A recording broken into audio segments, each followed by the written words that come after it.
For 85 days, 5,000 fearless Ansi warriors defended their fortress against 200,000 of Emperor Taizong's ruthless army. Taizong's army had been invading the kingdom of Goguryeo and conquering their fortresses one by one. 3 months ago, General Yun dispatched thousands of men to face them in an open field. Though the Goguryeo troops initially had the upper hand, everything went to shit when they were ambushed from behind by more of Taizong's men. After that, it was a one-sided massacre and the Goguryeo troops were forced to retreat, losing yet another battle and her medium. At Taizong's camp, they searched the medium and discovered she was carrying a special bow and arrow that could only be wielded by the founder of Goguryeo, so it was useless to them. Next, they discussed capturing the Ansi fortress, which is said to be run by a traitor called Commander Yang, and should be easy to take down now that they have his axe. Meanwhile, General Yun calls one of his men from Ansi named Samuel to give him a secret task. Since Commander Yang refused to send troops to help them in their last battle, the general ordered Samuel to infiltrate Ansi and take Yang out for being a traitor. Samuel asks what would happen to the people of Ansi when Taizong's army reaches their fortress, but the general says they're all considered traitors for following Yang anyway. With this, the general hands him a dagger to use, and Samuel accepts his mission.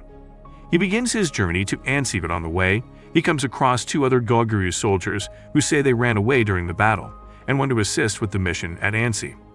The 3 men continue on together till they reach some men struggling with a cart and hop down to help them. After, Samuel asks if they're from Ansi and if they can guide them to meet the commander. However, the man reveals he's actually Commander Yang, and when he sees their reactions, he orders his lieutenant, Chu, to check their horses and make sure they are not spies. After the inspection, Chu notices they don't have baked beans under their saddle, which means they must be Taizong's spies. So he takes out the 2 imposters, while Sanwi assures them that he's the real deal and a member of Ansi himself. No one really buys it, but Yang suggests they take him back and investigate him since he's still a kid. When they reach Ansi, the people are especially excited to see Yang, and he also responds kindly to them.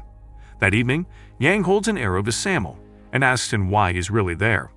But Samuel insists that he would like to share in the fate of Ansi.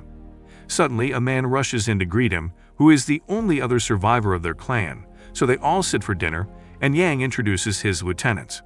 Yang assigns Samuel to hold the flag, which signals his position at all times, and Samuel thanks him for the honor.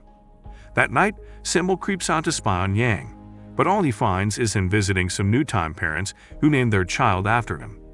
The next morning, Samuel watches as Yang works with his men to build a part of the gate, so he asks his master what exactly Yang is to the Ansi people, and he calls Yang the Ansi fortress himself. Meanwhile, Yang asks for the captain of the cavalry unit named Paso, but when Chu answers suspiciously, Yang storms into Paso's room and finds his sister, Becca, hiding behind a curtain.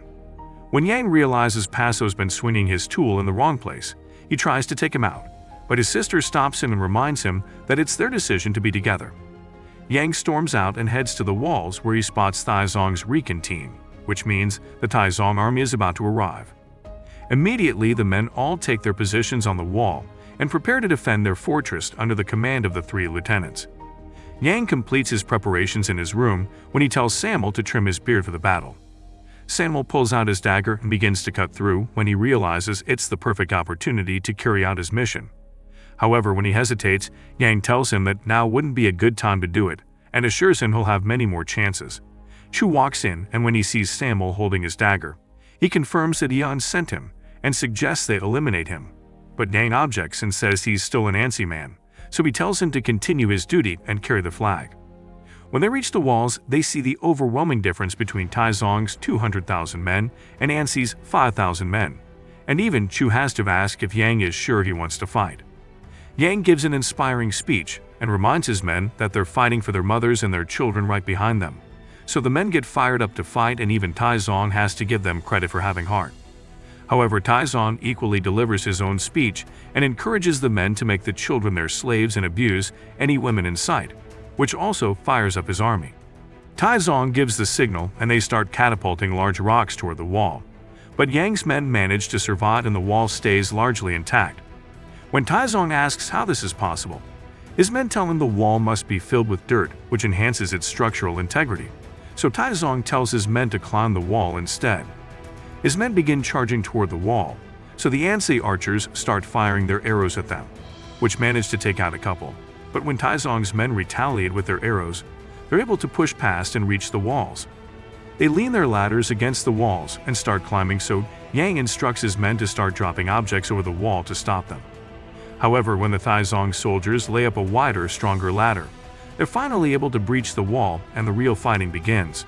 This whole time, Passo's men and Becca's women stand off at the side, wondering if they should step in, but Passo and Becca assure them that they have to trust the commander's timing. On the wall, the lieutenants continue to lay waste to Taizong's men, but they just keep coming and coming till they're all overwhelmed and Yang signals for their reinforcements. Passo and Becca's units appear from both sides to take out the soldiers and give the men on the wall some relief, but at that moment, Taizong's men break through the front gate. However, when they get in, they find a spike barricade, and Yang releases the second gate they worked on, preventing them from going any further. When Yang turns back to the wall, he orders them to form a close order formation, and with that, they're able to push Taizong's men off the wall. Lastly, they pull down the last ladder standing while the archers keep firing at the Taizong men, which finally causes them to retreat as the Ansi men rejoice over their victory. That night, Samuel confronts Yang, asking why he let him go when he knew the truth, but Yang simply tells him that ending him wouldn't change much, as Yun would only send more spies after him. That night, Samuel has a nightmare about all his dead comrades. So the next morning he confronts Yang again. This time he's ready to carry out his mission. He demands to know why Yang didn't send in reinforcements to help with the battle.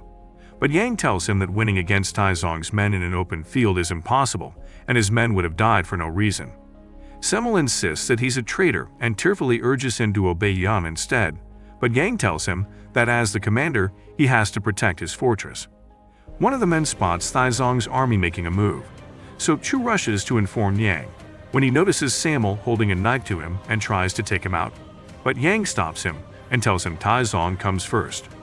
Outside, Taizong's men have constructed towers to breach the walls and are raining down fiery arrows on the town and invading in full force.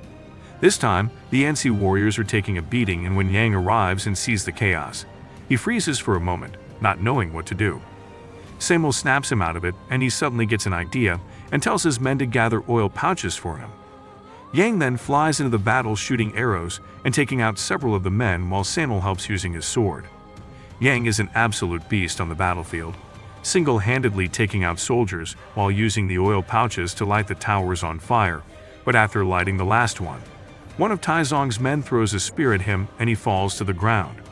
However, before the man can do any more damage, Samuel comes up from behind and takes him out while Yang falls unconscious. 4 days later, Yang finally wakes up to hear that Taizong's forces had retreated after he went down, while Chu praises Samuel for saving Yang's life. Meanwhile, Taizong gathers his men to bitch about how he's conquered bigger, stronger towers, and is pissed that he can't conquer this one. This time, he plans to bring Ansi down for sure and calls for the Goguryeo medium, who begs him to stop after she sees what he plans to do to Ansi. That night, he sends her back to Ansi with the holy bow, and she tells Yang about his option to surrender before Taizong builds a dirt mound higher than the Ansi fortress and attacks. Sure enough, Taizong's men get to work on building the dirt mound while Yang and his men watch and wonder what to do next. Later, the medium meets with Yang privately and warns him that she's seen the future of Ansi, and in it, Ansi will fall and Taizong will create a mountain of bodies from Ansi's men. She urges him to surrender, promising that Taizong will give him whatever he wants in return, but Yang refuses. Weeks pass, and Taizong's men continue to build the dirt mound as Yang and his men watch. Samuel offers to ride back to General Yun and ask him to send reinforcements, but everyone assures him that's a dumbass idea and he'd end up losing his head.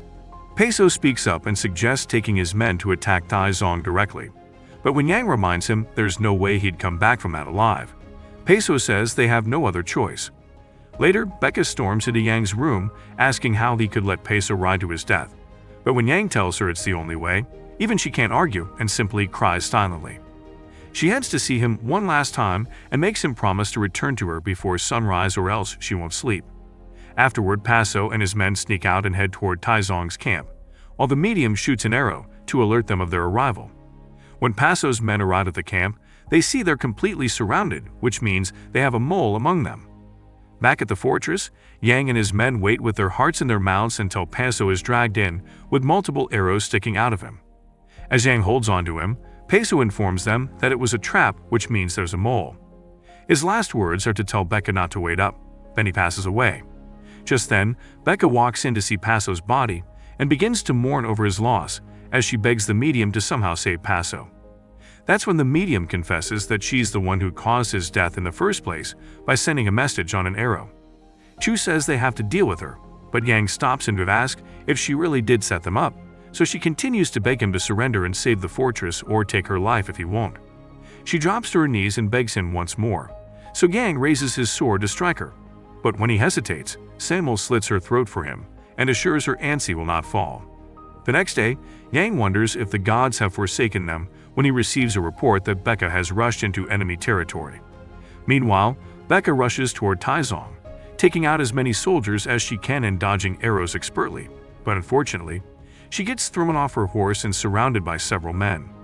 Taizong can't tell if it's bravery or stupidity, but he admires her efforts as she single-handedly takes down several of his men and even grazes him with one of her shots. However, she gets overwhelmed and stabbed on all sides, ending her revenge streak. At least Taizong's men were kind enough to return her body, so the Ansi people lay her next to Peso and Yang, instructs them to float their bodies down the river so they may find each other again. When Samuel sees how bad things have gotten, he figures he has no choice but to ride alone to the capital and request reinforcement. Back at Ansi, Chu informs Yang that the mound will be completed in about 10 days, but Yang simply says that he had a dream about the dead bodies of his men, including Samuel, wondering if he's already dead. At that moment, Samuel appears before Yun begging him to help Ansi, but when the council insists that he's a traitor, Samuel defends him and says he's not. Yun holds a sword to Samuel and asks him what he is, so Samuel says he's simply a Goguryeo man, and so are the rest of his people who are also fighting to save Goguryeo. Meanwhile, some of the miners consult with Yang and tell him they can dig a tunnel under the mine and topple the mound. The miners assure Yang that they can get it done in time, and they get to work immediately so as the Taizong army works hard to complete their dirt mound. The Ansi miners work hard to topple it. Finally, the day comes when the dirt mound is finished and the Taizong army celebrates with a feast, but unfortunately for Ansi, it begins to rain, causing the tunnels to fill up with water. The Taizong army prepares to attack with their massive manpower, while the Ansi miners manually remove the water from the tunnels. However, when they try to burn the columns, they realize they're too wet to catch fire. With no other options left, the miners offer to give their lives and cut the columns down with axes, so they say goodbye to their families and get to work. Outside, Yang and his men wait outside the wall to confront the Taizong army, hoping the miners would topple the mound in time. Taizong gives the signal and his men begin lowering the bridge to attack, but down below, the miners are able to finish chopping in time and take one final moment to smile over doing a good job as the mound collapses on top of them. On the surface, the dirt mound crumbles and swallows thousands of men in the process, while the others run for their lives and Taizong almost shits bricks. Yang and his men take over what's left of the dirt mound and form their defensive formation while Taizong looks over at them furiously. His advisor tries to tell him to turn their army around, saying they can't possibly survive a fight if reinforcements come from the capital. But Taizong refuses to listen and orders them to take back the mound. Yang tells his men to give all they've got for Ansi and prepare to go up against the rest of the army. While they charge at them, the Ansi men throw down flaming wheels, stones, and arrows, and this goes on for several hours. However, when Yang sees they're out of ammo to throw, he sends one of his men to get the holy bow. Taizong sees that they're out of arrows and sends his men to finally finish the job, while Yang tells his men he intends to take out Taizong with the giant bow. When Chu reminds him no one can wield it, Yang says the gods will help him pull it if they'd not forsaken them. So the lieutenants lead the rest of the men to protect the commander and give all they've got. The Taizong army easily overpowers their men and Yang sees his men and women dying left and right. So he begs the gods to help him once more and pulls with all his strength, sending the arrow flying right at Taizong. Taizong gets hit in the eye, and as if that wasn't bad enough, the Goguryeo army also shows up in full force to help. Finally, Taizong tells his men to fall back and admits defeat while Samuel joins up with Yang and his men, and they rejoice over their victory.